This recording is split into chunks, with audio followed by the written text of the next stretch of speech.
ఆగండి ఆగండి ఆగండి ఆగండి, స్క్రోల్ చేయొద్దండి, కాస్త మనం కూడా చూడండి.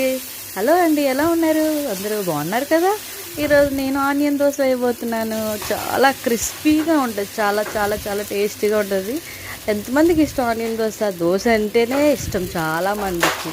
అలాంటిది ఆనియన్ దోశ విత్ బొంబాయి చట్నీ, చాలా సూపర్ కాంబినేషన్ కదా. నాకైతే పిచ్చ పిచ్చగా ఇష్టం, నేనైతే పిచ్చిగా తింటా. మీలో ఎంతమందికి ఇష్టం? Okay, fine. ఈరోజు నేను మీకోసం ఒక టిప్ తీసుకొని వచ్చాను అనమాట. అది కిచెన్కి సంబంధించింది, అది లాస్ట్లో చెప్తాను. మీరు స్కిప్ చేయకుండా నా వీడియో చూడండి లాస్ట్ వరకు, మీకు లాస్ట్లో చెప్తా. ఓకేనా? అండ్ ఇప్పుడు మనం దోశ వేసుకొని దాని మీద ఆనియన్స్ వేసుకున్నాం కదా, చాలా అవి కొంచెం ఫ్రై అవ్వాలన్నమాట బాగా. ఓకే, ఇదేంటి సోది చెప్తుంది అనుకుంటున్నారా? అందరికీ తెలుసు ఆనియన్ దోశ వేయడం. Okay, fine. ఈరోజు టిప్ ఏంటంటే, రోజుకి ఒక్కొక్కటి చెప్తాను.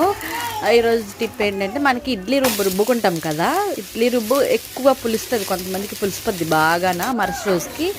అలాగా ఉండకుండా ఉండాలంటే ఒక స్పూన్ సగ్గుబియ్యాన్ని నానబెట్టుకొని మనం రుబ్బుకున్న దాంట్లో వేస్తే అది పులవకుండా ఉంటుంది, మంచిగా ఉంటుంది, అస్సలు పులవదు, చాలా టేస్ట్గా ఉంది. నేను ఒకసారి ట్రై చేశాను, ఒకసారి మీరు కూడా ట్రై చేయండి.